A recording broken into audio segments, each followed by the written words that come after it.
Hey guys, it's Dr. May coming to you this morning, this rainy morning, with the next video in our new series, the 5 Developmental Movements from Bainbridge, Cohen. So let's get started with that. Got some good stuff for you today. So this one is a continuation of our first video, which was about yielding. So this, our 5 developmental movements and their psychological significance video, is about the next logical movement in the sequence, which is pushing. So this one is really important. I think you're going to maybe find that you can identify with some of the issues that come with this particular movement. So let's take a look at our diagram again. So last time in the first video, we talked about yield. So yield is our first developmental movement, because when we're a baby, all we can do is yield. We could kind of snuggle down into our mother's arms, or snuggle into a bed, or like our crib, or a surface, and kind of feel the support of that underneath us. So once we get to the point where we're feeling supported and we're connecting with something else, we might choose to push away from that and separate in order to move away and become our own person. And once we're separated, we're going to go to reach, which is, now that I'm separate, I'm going to figure out what I do want and reach for that. And the next logical thing is to grasp onto it and then to pull it toward me to kind of get to know it better and make it part of me. And once I'm satisfied in that cycle, I'm going to relax into my newfound acquisition and yield again. But today we're going to move from yield to push and talk about that transition. Okay, so let's go to the developmental origins of pushing. So even in the womb, the fetus pushes with the head and feet. So they're yielding into the fluid in the mother's womb, but they're also pushing a little bit as well, lengthening the body. So that's the very, very early precursors of pushing. And then as we're being born, if we're born in a natural birth type of way, we might need some push in order to exit the birth canal. So to kind of move from in the mother to outside the mother, it requires a push on the mother's part as well, of course. And once we're an infant, we move from, again, yielding into our mother's bodies or our caregivers' bodies, and then pushing out to explore more into the world. And so pushing is what is necessary for us to begin our mobility. So we push with our arms and legs, like in the picture on the top. So the baby pushes into a crawling position, a sitting position, a standing position, and we need some push in order to move and walk. So all that's really important in helping us kind of to separate and be our own person. And it also is around the time when we start to have some psychological independence, not just physical independence, and helps us to begin to rely a little bit more on ourselves, in addition to also relying on our caregivers. Okay, so as you can see, this is a really important developmental step for us. Okay, so let's look at the physical aspects of pushing so we can better understand this, even in adulthood. So this picture, this slide, as you can see, I have all pictures of adults, because we all continue to push in different ways, in addition to yield and all the other movements as well. So there's many different ways to push. So we could clearly push with our arms and our hands. We could push with our legs. We could push back against something with our spine. I don't have it here, but I've seen people kind of like chest butt people, so I guess you could push that way. You could even push away with your energy or your eyes, or even your breath. So if you look at the right 2 pictures, whoa, it has that like get away from me look, like the don't mess with me look. So there's ways of pushing with our gaze or with our energy. So again, it helps us create separation and a boundary. And when we push against a certain aspect of our body to push away from the thing we're yielding from, it kind of puts pressure on that area and contracts the muscles, making them feel a little denser and more substantial. So even if right now you like pushed your hands against each other, you could feel more pressure. You could feel them more intensely than if you just had your hands open. Or if you pushed your feet against the floor, it would be the same kind of thing. And when we also push against something, we feel more of a strength in our core. And when we feel a strength in our core, we feel like our self is a little stronger, a little more substantial. Like I have something to draw upon within myself that helps me to be my own person and to assert my needs. So the physical sensation we get in our core from pushing is something really important to create in ourselves if we haven't experienced it very much. And it could allow us to do things eventually like being more assertive. So more about the psychological stuff a little bit later. All right, so another important thing about pushing, kind of like the fetus in the womb, is it helps us to achieve an aligned posture. So when we push against the ground with our feet, and then we kind of push upward with our head, it helps us be a little bit more aligned. So not only does an aligned posture help with our mobility and help with us having more freedom to move our limbs more freely, which gives us more flexibility in our life, it also, if you think about it, aligned posture is associated with healthier self-esteem, with healthier assertion, confidence, and ability to engage with people in an open way, rather than curling against people or being too tough to connect with somebody. So it's a kind of that very relaxed but upright posture that gives us much more freedom and to connect with others and to be our own person and to assert ourselves.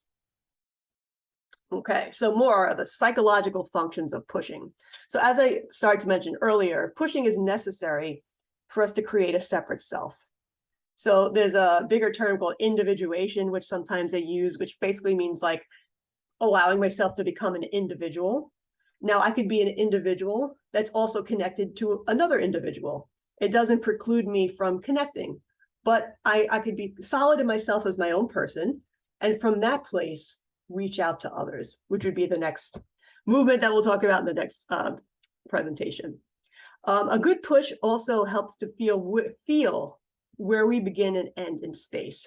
So because it makes that muscle more dense, because it kind of gives us a more solid feeling, it makes our boundaries clearer. Kind of like the girl in the cartoon, like I could push out and feel my personal space more clearly in that sensation of push than if I didn't push at all, okay?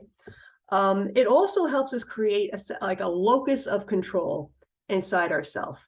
So when I have that push and I feel that strength in my core, I feel like I have more power to make decisions, more power to make choices, to do what's okay for me, and to not feel like I'm just yielding into someone and doing what they want. So I feel like I have some sense of efficacy in my life, a command over a participation with the environment, as the slide says here. Another important function is boundary setting or protection. So at times, if people invade my space emotionally or physically, I need a kind of a push to recreate my space and reinforce it. So it literally sometimes helps me, push away and create distance from that which I don't want in my life right now, or don't want too close to me in a way that makes me feel uncomfortable. So it helps me defend myself as well, because sometimes the invasion of my space can be or feel dangerous. So I feel much more safe if I know I have this capacity, this choice to push away that which I don't want. So yielding is snuggling into that which I do want, which I'm comfortable with, but pushing away is saying, you know what? I need space now. I need to be my own person. It's also associated with no. So developmentally, think of the quote unquote terrible twos, and that's the stage where kids start to say no. They start to be more mobile, wander away from their parents, not just do everything their parents are telling them and saying, no, I want to do this. I don't want to do that. They have a greater sense of independence at that age. And no is an important part of it. And so is the pushing away, pushing to walk, pushing things that, that they don't want to eat off the high chair table, pushing toys away that they don't want to play with, pushing a parent away if they don't want to snuggle. Okay, so it's beginnings of self-identity to be able to push away that which is not me, which I don't want to associate with right now. All right, so a lot of us struggle with this push. You might have even started to think already like, ooh, that's hard for me. I can't always do that, or I'm afraid to do that. So let's talk about some of the struggles that we have. So I'm going to compare and contrast with yield, which is the first one. So sometimes we have too much push and not enough yield. So sometimes we could push with our musculature in our body. So if you see a guy that looks like the one on the left, and he's armored up there's a sense of, with his energy and his muscles, pushing away people. It's hard to feel snuggled up and close to somebody that has too much of that outward, leave me alone, get away. It makes them feel protected, but not connected. So if you keep too many things out too often, then you're not going to be able to connect with the things that, and the people and the pets that are important to you. So sometimes you need to have that balance between pushing and yielding, but if it's too much push, life could be harder. So it could decrease emotional intimacy. It could increase sense of self-isolation, and again, leave you protected and not connected. So there's times when that's adaptive, and there's times when it may not be adaptive, and you might need to work on a little bit more yield. So what are some of the skills? So practice inhibiting, exaggerating, pushing motions in favor of letting go into a yield. So if you notice your body language, even let's start there, has too much of a push quality, too much armoring, too much tension, too much leave me alone gazes, try to soften that up. Try to relax into a little bit more of a receptive posture when you feel most comfortable. You don't have to do it 100% of the time. It may not be adaptive 100% of the time, but with certain people and situations where you believe it could be safer, you could practice relaxing up some of the push and being a little bit more receptive, okay? You could practice a pushing motion, such as pushing against a cushion or a mat or an exercise ball with a friend or a therapist, and doing so in a medium, moderate way. So not an exaggerated push where it's too hard and not too limp, but somewhere in the middle. So you feel the strength of it, but it's like more in your control. So too much push sometimes could feel out of control. Like I'm too scared of being engulfed by somebody, so I frantically push away all the time. So it takes some like self-solidity to know how hard to push. If you don't know have that solidity, it's kind of like floating in the middle of a swimming pool with your feet paddling in the water and trying to push from there. Like you don't have a solid ground to stand on. You're just kind of like, the push doesn't lead anywhere, or it's not really effective for you. Okay, another skill you could try, which is from Radically Open DBT, and in one of my Radically Open DBT videos about increasing social connection, is called the Big 3+1. So they repeat this several times in Radically Open DBT. So the +1 is, if I'm sitting back, I show a little more yield by leaning back in my chair. So it helps me look a little more relaxed and open than leaning forward, for example. The 3. So it's kind of like having sparkling, smiling eyes with what they call eyebrow wags. So as I'm listening, my eyebrows might naturally go up and down a little bit, and that's a sense of engagement with others. Having a closed lip smile. So I'm trying to find something pleasant or amusing about what the person's saying that helps keep me engaged and feeling safe with them. And also taking some deep breaths, which is kind of literally like letting in the other person and relaxing out after that exhale. So that kind of helps with the physiological loosening of the push and helps balance the push with the yield. Okay, so other times you might find that you have too much yield and not enough push. So I'm too used to just like, sinking into another person or leaning into something, and I don't have the energy to push away and be my own person. Maybe I'm a little bit dependent. Maybe I'm a little codependent. Maybe it's hard for me to separate. Maybe I was punished for separating early enough. So it's hard for me to break away, to explore the environment and to choose what I want to do. So it might be hard for me to say no to people. Anyone out there have that trouble? Maybe I'm afraid to say no because people will be mad at me, or they won't stay with me, or they'll give up on me or criticize me. So I might prefer to yield than to push because it feels safer to just yield. Okay. So it leaves you feeling kind of like uncertain, inadequate, passive, needy, not really attending to what you need, maybe not even being clear about what you need. Physically, as you can see in the picture on the right, it's more of a limp posture. There's not that supported sense of yield where you can push off from. So my spine might be slumped, my head might be down, my core might be undeveloped and therefore not strong enough to feel like I'm confident in my own person. So what could I do there? I could again do that, practicing the no gesture by pushing against a pillow or a mat or a exercise ball with a person, and see what comes up for you when you do that. So as you push, you might find that I'm not even pushing that hard enough, or I'm very tentative about it, or I'm afraid I'm going to hurt the other person if I push too hard, or they won't be able to support me if I push too hard, or I don't believe I have the right to push hard enough. It's not fair. So all these things might come up for you as you try the push, but see what it feels like for you.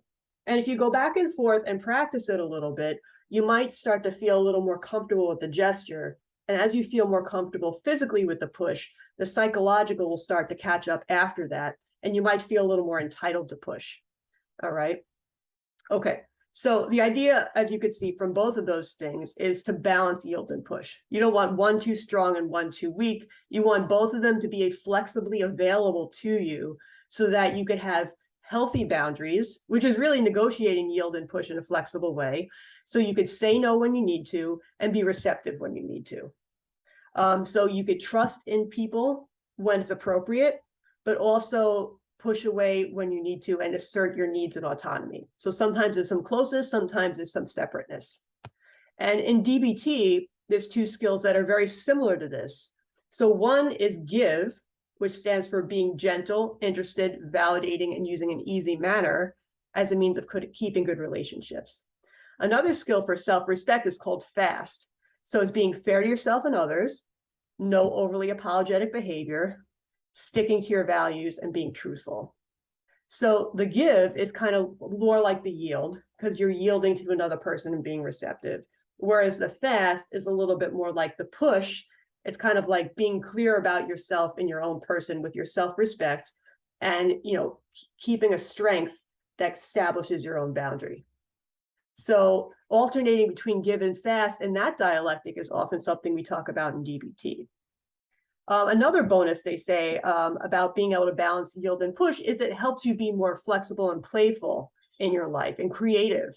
Because if you're too rigid one way or another, it's kind of blocking your creative mind and your creative activities. So having it all available to you can increase your playfulness, creativity, and adaptability. Okay. I have a couple other videos that kind of enhance some of the things that we're talking about today. So if you want to check them out, they're on my YouTube channel for free. They're both from the Sensorimotor Psychotherapy playlist.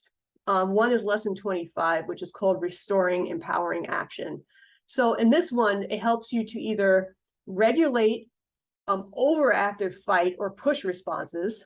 So if it's too much fight and too much push, it helps you modulate that. And rediscover forgotten fight or push responses if they've been covered over by hypoarousal and kind of like slumped posture and shut down. So it kind of helps you come into that balance with your push and has some exercises about that. Okay, the other video also from Sensorimotor Psychotherapy in that playlist is called Core Alignment, Working with Posture. So again, early in the video, I talked about how you need the push up and down to create an aligned posture. And this one helps you explore different postures and, develop a better posture within yourself that's more adaptive and flexible in your own life now and makes room for a wider range of positive experiences. Okay, so that's that. Hope that was useful to you. And I will see you soon for the third video. All right, be good, everybody. Take care.